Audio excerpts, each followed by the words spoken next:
So the archive came to the Justice and Police Museum in the late 80s when it was found in a disused warehouse which had been flooded. At that time the negatives were stored in tea chests, so the negatives at the bottom of the chests were most affected by the flood.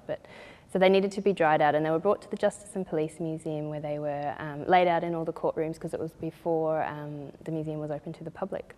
So the archive was created between 1912 and around 1964, and the early part of the collection is primarily glass plate negatives, and there's 4 different size negatives, and then later on the material is cellulose-based negatives, which again is different sizes and goes right down to 35mm. So there was negatives that had to be processed, they had to be printed in a darkroom, and then those prints were used by police and put on their files and also presented in court.